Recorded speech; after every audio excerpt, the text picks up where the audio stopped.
We're going to continue in today on our Hope 4 series, and this is our last week in this. Is next week we're going to be transitioning to, you might have saw it just there, but you don't have to go back, Dave. We're going to start next week kind of our summer sermon series, which I'm excited for. Also, we're going to call it Jesus' Greatest Hits, and we're going to be looking at the parables. And that's going to carry us through the summer. So even if you missed one or two in there, because I know we've all got, hopefully, those vacation plans, you'll be able to pick it up with some familiar stories from Jesus. But today, our last Hope 4 series. Now, every one of us has heard something recently that we have had a hard time believing was true. I mean, doubt has become a common occurrence for many of us within our culture today. Maybe it was that thing that was just too bizarre, or maybe it was too good to be true. Maybe it came from a clearly biased news source. It could be that there are just too many people who have failed us, that there is so much misleading information being shared on social media that it's causing us to doubt first and then to trust or believe second. The past few years of pandemic and political unrest, all the hatred and division we experience, and most recently an uptick in these horrifying mass shootings has caused many of us to feel lost or to feel hopeless. And if that's you today, you're in good company. And in the middle of all this difficulty that we are experiencing, it often causes us to wonder where God is at. I mean, seeing a world that is full of hurt and pain, it makes us question, if we're honest, if God is indeed good. Now, people have suspicions for all kinds of reasons, and I would argue that doubt isn't a problem. Rather, the challenge for each of us is found in how we will handle all of our doubts. Because unacknowledged skepticism, leading to cynicism, often results in a lack of hope. So where we're going this morning with our main text, and we'll get there just in a second, but I want to kind of set you up here a little bit. It's going to be a familiar passage. This is the passage found in John chapter 20. Jesus has been crucified. He is now resurrected, and he's going to come visit the disciples who are hiding out. And you're going to encounter the most infamous doubter of all, right? The doubting Thomas. Nice. See, you guys were ready. Yeah. And so we're going to dive into that text, and this is it, starting in verse 24 of John chapter 20, and you can follow along right here. It says this, "Now Thomas, also known as Didymus, one of the 12, was not with the disciples when Jesus came. So the other disciples told him, 'We have seen the Lord.' But he said to them, 'Unless I see the nail marks in his hands and put my finger where the nails were and put my hand into his side, I will not believe.' A week later, his disciples were in the house again, and Thomas was with them. Though the doors were locked, Jesus came and stood among them and said, 'Peace be with you.' Then he said to Thomas, 'Put your finger here. See my hands. Reach out your hand and put it into my side. Stop doubting and believe.' Thomas said to him, 'My Lord and my God.' Then Jesus told him, 'Because you have seen me, you have believed. Blessed are those who have not seen and yet have believed.'" Now you may be interested to know that in the first three Gospels, so Matthew, Mark, and Luke, okay, I had it out of order in my notes. Can you believe that? That's ridiculous. I just want to own that I had that out of order. Matthew, Mark, and Luke, okay, he is essentially, Thomas is nothing more than just listed as one of the disciples. Essentially, he's an anonymous man among the closest followers of Jesus. And it's here, though, in John's gospel that he emerges as a more distinct individual. But even then, there are only a few verses about him. And some of them aren't the most glowing. In John 11, previous to our account, it's about the death of Lazarus. Thomas basically exclaims that he just wants to hurry up, get all of this suffering with Jesus done with, and hurry up and die. That's basically what he says. Then in John chapter 14, Thomas maybe a little bit like all of us, he complains that Jesus isn't making things clear enough. I've been there, no doubt. And so these aren't the best things to have, written down for all of time. Now back to our main text we just read. The first time that resurrected Jesus appeared to the disciples, Thomas was not there. But we find those other 10 disciples, they're there hiding out in a room, afraid to come out. The doors were shut and locked. Windows were covered up. The disciples were full of fear and despair because they had just seen the Messiah crucified. They had seen him buried, and on the third day, his body disappeared. And although angels at the tomb were there to try to reassure them, they were still afraid. But not Thomas. Thomas was not hiding in the room. He was not hunkered down with the others. And we don't know where he was, but maybe he was out buying food for the group. Maybe he was willing to risk being identified as a follower of Jesus, which could have led to his arrest and maybe even execution too. It's possible that Thomas was just out in the world experiencing the reality that Jesus was gone. And he wasn't quite yet prepared to deal with that truth. He could have just been gone trying to make sense of all that had taken place. And while we don't know for sure why he wasn't with the others on that first visit, today for us, I am glad for his not being there. I'm glad for his expression of doubt, because we should be thankful for this honest account, because like Thomas, we have not seen the resurrected Jesus appear, and many times our own experiences of doubt are much like his. And as we read, the second time Jesus does appear to the disciples, Thomas was there, and Jesus challenged him. He said, "Stop doubting and believe." Jesus told Thomas to believe and accept his resurrection as true. He's telling him to have faith. So what then is the faith, is the belief that Thomas and us too, that we are supposed to have? Well, faith can be defined this way, as a complete trust or confidence in someone or something. And it is, from a Christian standpoint, a strong belief in Jesus Christ based on our spiritual awareness, our experiences, and a deep knowing, what I would call a deep conviction. It's not just a simple proof. And the reality is that all human beings, not just Christians, we really do live by faith every single day. We go to sleep trusting that we will wake up, hopefully on time if you've got an alarm set, right? That's helpful. We kiss our loved ones goodbye, believing that we will see them when we return. We drive to the store, planning that we will get home and we will maybe half fill our fridge with all those groceries we bought. Okay, we plant our gardens in faith that they will blossom and they will produce a harvest. And most remarkably, we live every day knowing that at some point we will no longer exist here in this bodily form. We will die. And somehow that will be all right. But we cannot prove all of these things. We experience them. Nor can we fully understand what happens when we die. These are the elements of having faith. But does our possessing such faith mean that we do not have uncertainty? You see, faith does not eliminate doubt. Most people, if they're honest with themselves, will admit that they are troubled from time to time with uncertainties about if what they've been taught and what they believe is actually true.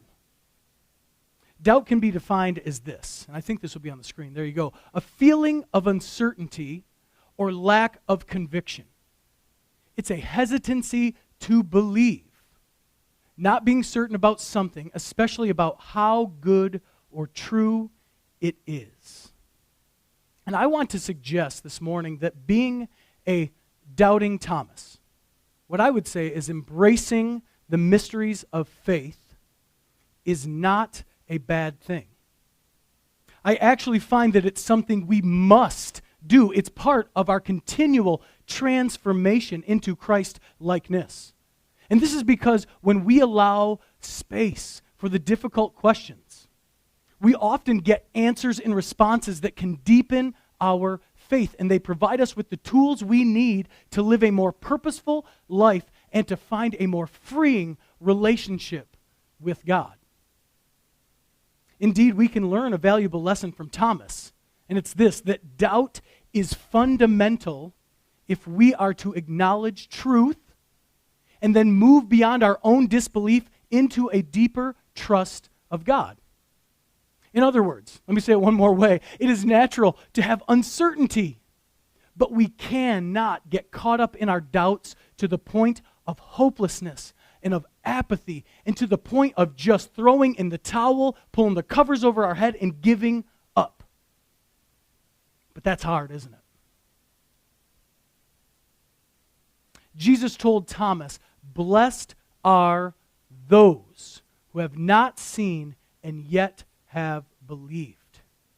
Which means we are those blessed people if we will believe. Yet, like Thomas, we can still struggle with doubts. We've laid that out pretty well. So, as our whole series theme is this, where is the hope for those who doubt? Because there are many in God's family today who are struggling with their faith. There's a lot of challenge, and they're losing hope that Jesus is who they thought he was and who he is. And their belief that the family of God can be a place of help and healing, that's dwindling as well. Because far too often our usual response to those in church who doubt, who are willing to be brave and express that, is we do things like we avoid them. We shame them. We try to punish them, and then ultimately we disregard people. But based on our text today and many other interactions that we don't have time for today throughout the Gospels, I believe that Jesus' response to disbelief is much different. Jesus welcomed the questions and the wonderings. He welcomed the sincere conversations. He received those that would genuinely wrestle. And it's because he knows that honest doubt will find honest faith. Jesus was not afraid of Thomas's uncertainty. And I know I've read this many times where I thought that Jesus was chastising Thomas, but no, he's not chastising Thomas for his unbelief. He understood the reason, though, for his doubts. And then he said this to Thomas. He said, "Put your finger here. See my hands. Reach out your hand and put it into my side. Stop doubting and believe." And Thomas touches Jesus' hands and his side. Where there once were wounds, there are now scars. And it's a reminder of the pain. But two, it's a testimony to the Lord of life's resurrection. And we are told that Thomas believed. You see, the willingness here of Jesus to go to the bottom of Thomas's doubt is what he needed. It was what was needed in that moment. Thomas recognized here that if Jesus can overcome all of death, if he can overcome evil once and for all, then he surely is God. And a quick side note, in John's gospel account, Thomas is the first to acknowledge Jesus as God. This disciple who was the most notorious doubter now becomes the disciple who echoes the greatest and truest claim of who Jesus is. He is God in flesh. When we are honest about our doubt, we begin the process of examining our lives to determine what is true. We begin the process of searching out what is right. We continue to scrutinize what is God's best for us. And that means individually and collectively. And ultimately, this process leads brave people to a better understanding of themselves. And it places them in a better framing of how we interact with others, with the world around us. And it situates us deeper in a knowing of our relationship with the eternal God. And each one of us must go on this journey. And we go on this journey at our own pace. And we do it in our own time.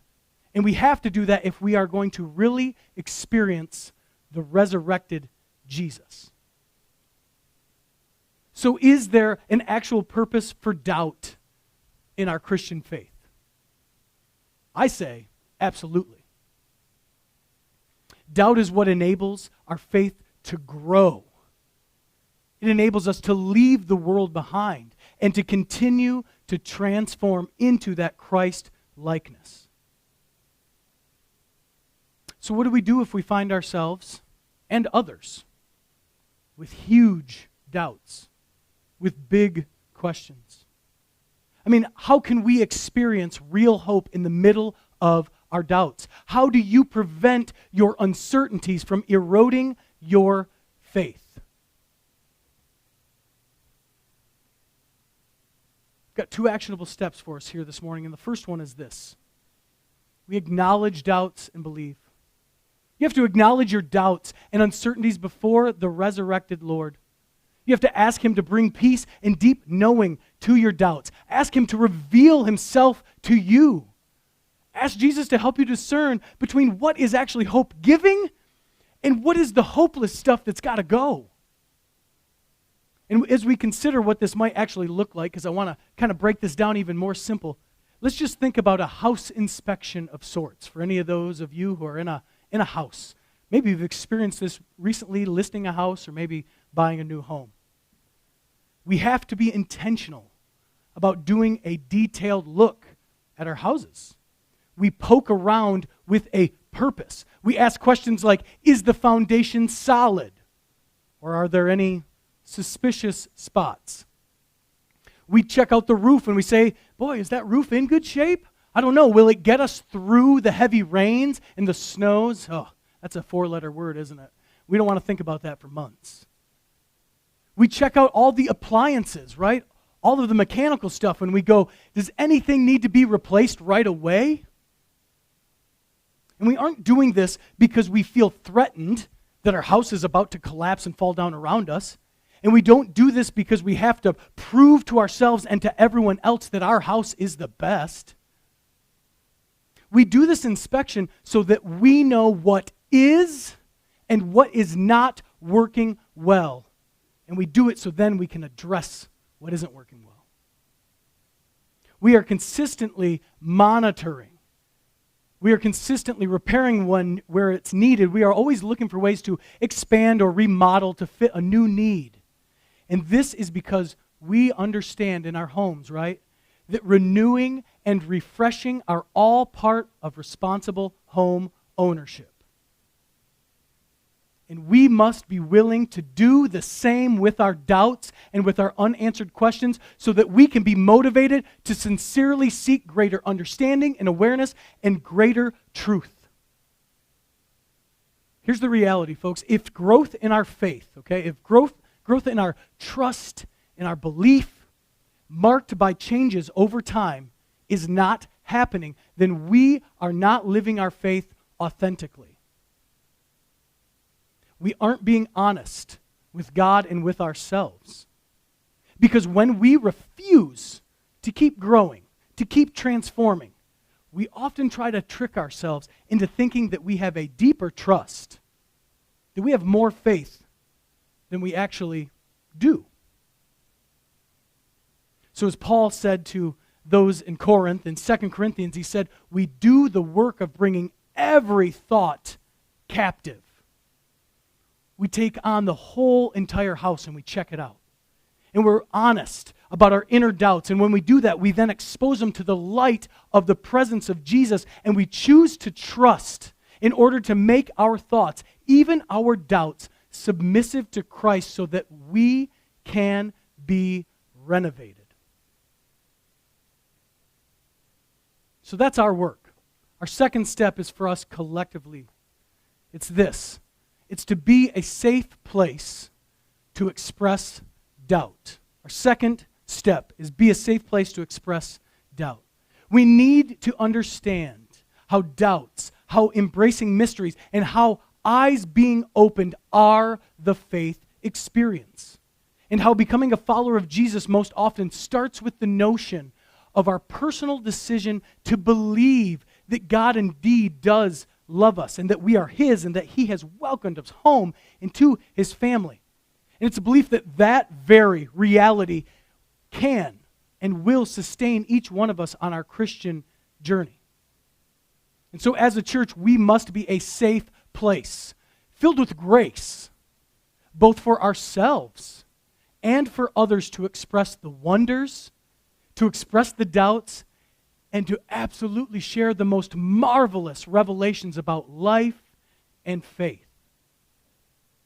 We cannot and we should not reduce the incredible mysteries of God's Spirit's working to formulas and methods that squash the uniqueness of how Jesus is revealing Himself to each of us and then uniting us together as one in Him. So how should a church respond? We're almost there, folks. Hang in there. How should the church respond to all those who have doubt in a way that I would say is at least on par with how Jesus interacted with Thomas? Well, I think God's family should listen to those who doubt. I think we need to listen for what they are saying, and even as importantly, maybe what they're not saying. We need to begin to hear where the doubts and the questions are coming from. Does it reveal where there is some legit hurt? Does it reveal where there has been real pain? Have there been some tremendous struggles? Because where there is a faith community willing to listen to the bottom, there is the Spirit of God providing hope to the hopeless. This is why God's family must empathize and must express compassion, because when we allow ourselves to feel others' hurts and pains and struggles, then we are better equipped to meet their needs and to reconcile people to God. You see, God's given us a very active assignment. It's not passive. It's not sit on the sideline and just say, well, I hope those people figure that out. That's not it. And this might look like, in our church family, just giving people permission to seek things out like Thomas. I mean, that's what Jesus did. He invited Thomas to find out for himself. It's to invite them to experience the legitimacy of who Jesus is. He is God in flesh. He is Lord of life. This is what it says in Psalm 34 about that. It says, taste and see that the Lord is good. Blessed is the one who hopes in Him. Jesus was patient through Thomas's doubt, and we are not often patient with one another, saying things like, why can't you get this? Why can't you see what is so clear to the rest of us? And we go, folks, knowing this, we're harsh on one another and even ourselves, but this is the reality. We go from being full of doubt to being full of hope when we find that God and His people care about us enough to walk patiently with us and to love us. Stop doubting and believe. This morning, as we wrap up this whole series, we've shared a few different prayers from Henry Nouwen as our benediction. I'm going to do that one more time today. And so we are going to settle in here just for a moment. I invite you to take a position, a posture for prayer, and maybe meditate on these words as I have been this week. Again, I really appreciate Henry Nouwen at a personal level. You can always, if you just searched Henry Nouwen prayers, if you wanted a daily prayer, I'm not sure you'll find too many better than what Henry's put together. But let me read this to you as we close with these words. Let these settle into our spirit and into our soul here today. Dear Lord, today I thought of the words of Vincent van Gogh. It is true, there is an ebb and flow, but the sea remains the same. You are the sea. Although I experience many ups and downs in my emotions, and I often feel great shifts and changes in my inner life, you remain the same. Your sameness is not the sameness of a rock, but the sameness of a faithful lover. Out of your love I came to life. By your love I am sustained, and to your love I am always called back. There are days of sadness and days of joy. There are feelings of guilt and feelings of gratitude. There are moments of failure and moments of success. But all of them are embraced by your unwavering love. My only real temptation is to doubt in your love, to think of myself as beyond the reach of your love, and to remove myself from the healing radiance of your love. To do these things is to move into the darkness of despair. O Lord, sea of love and of goodness, let me not fear too much the storms and the winds of my daily life. And let me know that there is ebb and flow, but that the sea remains the sea. Amen.